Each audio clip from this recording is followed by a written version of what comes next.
The Walt Disney Company and Marvel Studios have kicked off the final phase of their extensive marketing campaign for Captain America: Brave New World, aiming for what they hope is a box office triumph upon its premiere in theaters on February 14th, 2025. Let's take a look at this very interesting clip that they've decided to show the world in an attempt to sell audiences on what is now a relatively controversial film, here on That Park Place. But let's go over here to Discussing Film provided this clip. This is a clip from Captain America: Brave New World, which I don't know if you guys know this yet, but Captain America is not in this film. Captain Falcon is. He has officially said he doesn't think America should represent him. So I think we've got official authorization to call this character Captain Falcon. Absolutely. So, let's see if he can show us a move.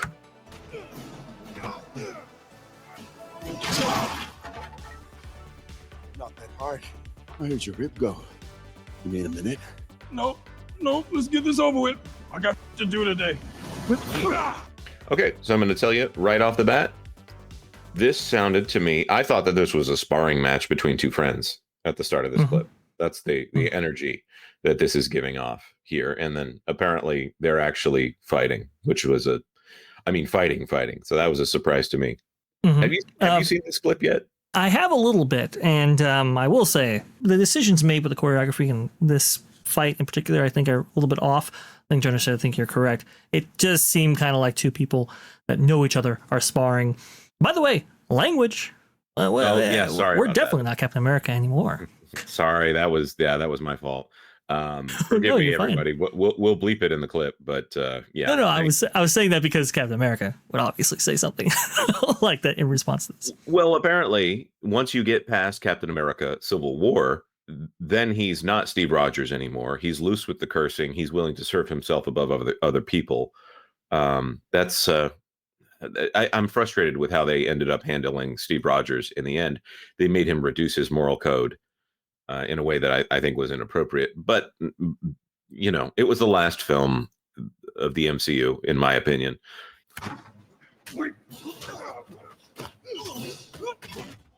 This is dancing. This is dancing right here.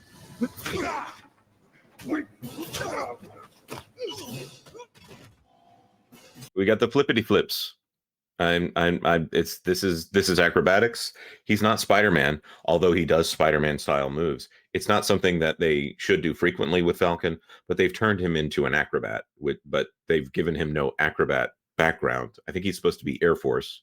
I don't think they teach those moves in the Air Force. Maybe they do. Maybe there's maybe in this new American military, they teach dance in the Air Force. But maybe I'm missing on that one. King of the Monsters for $4.99. That fight scene looked like it was choreographed for a scene of Dirty Dancing. That's good. That's really great right there. Yeah. That's fantastic. And the choreography looks bad. I mean, and I was looking at the replies and how everybody was responding to this, and so many people were saying the exact same thing, like choreography could need just a pinch of touch up right there. It's not obviously very kinetic. They're limiting the cuts, and they're going for a more Wiccan style, let's say, to have you really take in the action. Problem is that it's not performed quite well. So maybe the fast cuts would have helped. Butter biscuit for $2 on Nerdrotic. We call it combat interpretive dance. That's about where I'm at here. I'm going to go ahead and pre-make the comment that I was going to make anyways. I think they're trying to go for Indiana Jones here, and they're failing at it.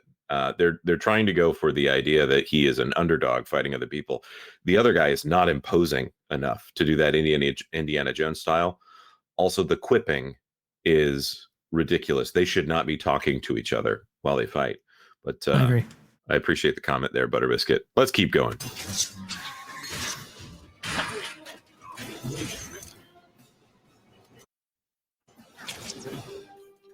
Well, look how cool he is. Yep, he didn't even look at him when he shot him. Let's run this back just a little bit to observe what happened here. So we got one thing that happens. The guy's back tire blows up. And then the other guy just crashes for no reason because his back tire didn't blow up. And I don't know what happened with the third guy.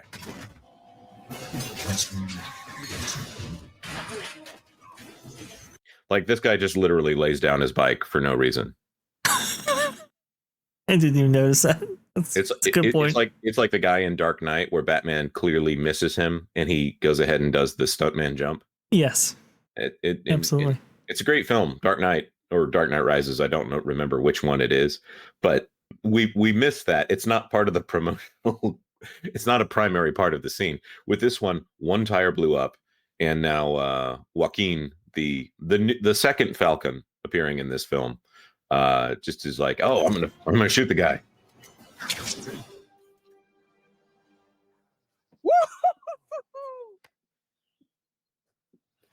Damn. Nobody saw that. Sam, package is secured. Okay, so ridiculous costume, looks weird.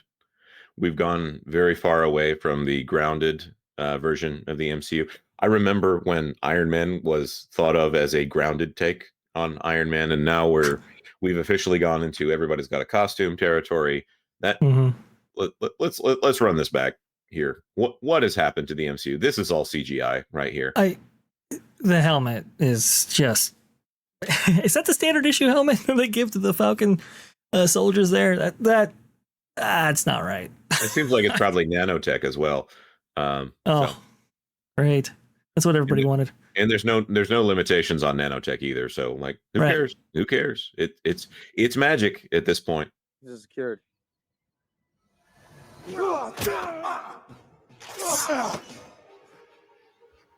I'll add your star to my collection.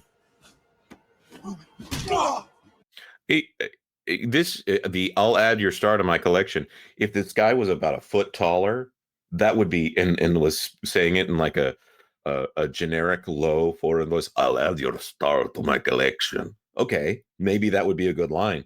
But they're smiling and they're talking to each other. They look like they're going to go out for lunch later.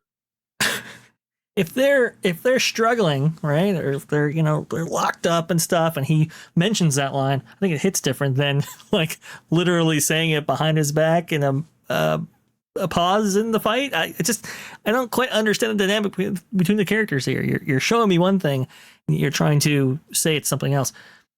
Not sure. I'm just so confused. And here's the thing: this is the little snippet that we've seen of this film, Jonas, and it just looks completely disjointed.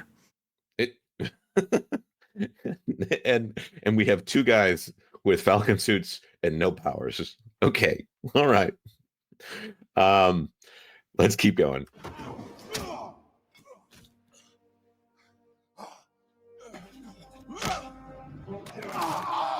Need a minute? That's what I thought.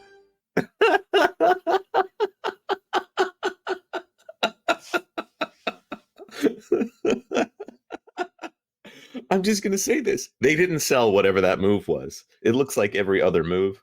I don't know what injury that guy has.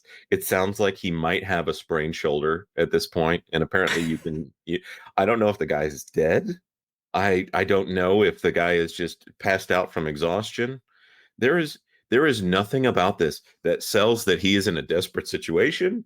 There's nothing in this that sells that the other guy is actually going to do him any harm. It looks like they're in a generic, like bar fights have more stakes here, because in bar fights there's at least the possibility that you might get stabbed with some glass. These guys are pretty much invulnerable. The only one that could have any risk to him would be the villain, but the villain also is quipping. So who cares? What in the world is the MCU at this point? It's not even a superhero thing at this point. Like that Falcon fight has no superpowers. They make no mention of the fact that he's not using. He doesn't have the serum. They do confirm in the marketing that when he fights Hulk, he does not have the serum. I don't know what this movie is supposed to be. Well, that's the thing. Okay, if he fights Red Hulk after that fight right there, what are we supposed to take away when it comes to power levels? It's like, wait a minute, if this bigger than average dude's giving you problems, we're going to take on the Hulk directly? Like, I don't know if that's a good idea. So there's no tension with this fight, obviously, like you brilliantly point out. I don't know where we're going here. And I think it really reflects, I think that the test screenings that we heard about that went so poorly. Like, I think tonally, it's just all over the place. So I'm not sure what to take away from that scene necessarily. Is the Falcon a good fighter? I really couldn't tell you. It looks like he got lucky there. Is the guy that was attacking him really out to do harm to him? I mean, if he was, then why would you pause multiple times to quip like he did and not just go all out? Very bizarre, very peculiar. Yeah, there needs to be one of them talking and one of them not talking. Both of them talking. Also pointing out that in universe, Captain Falcon is on record saying there's usually not this much talking. Like, that's a Spider-Man thing. Spider-Man has super agility, and it takes a lot to wear out Spider-Man. So him being able to talk while he's fighting is one of the more annoying aspects of him as a character in universe. I'm not necessarily calling Spider-Man annoying, although that is in universe. He definitely can be irritating. He's not exhausted as he's fighting until you get to the end. It also is something that you can see that as he's quipping less, that means the stakes have gone up. I don't know. There's so many problems in watching a scene like this. Like, why would this be the thing that you use to market this $400 million movie? Why not use generic superhero shots like him, that weird ground pound move that he stole from Black Panther, and the suit that is a Wakandan suit? I got a crazy idea for the MCU. Why isn't Mackie like standing in for Black Panther for like one movie? Have him there. He's replacing Captain America. Why don't you be just as ridiculous and have him replace Black Panther, or doing Black Panther duty while they find the next Black Panther? I'm just throwing that out there. I'm not saying that's the solution to everyone's problem here, but he pretty much has the same power set as Black Panther minus the heart-shaped herb.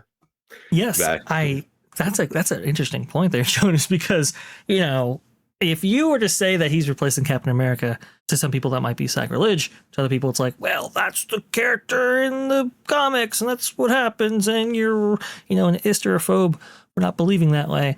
But yeah, if you were to say that, oh, hey, let's go ahead and have him replace King T'Challa. Ooh, now, now hold on a second. Now that gets into another territory entirely, yeah. At least for the people attempting to say that him taking up the shield was handled all good, no issues at all. I think the Hollywood Reporter ran an article saying, "Oh, it was so meticulous, guys. It was earned over the arc of these films." And it's like, no, it was not. He earned his mantle as the Falcon. That's what he earned. Yeah, he had the shield handed to him. Yeah, I agree.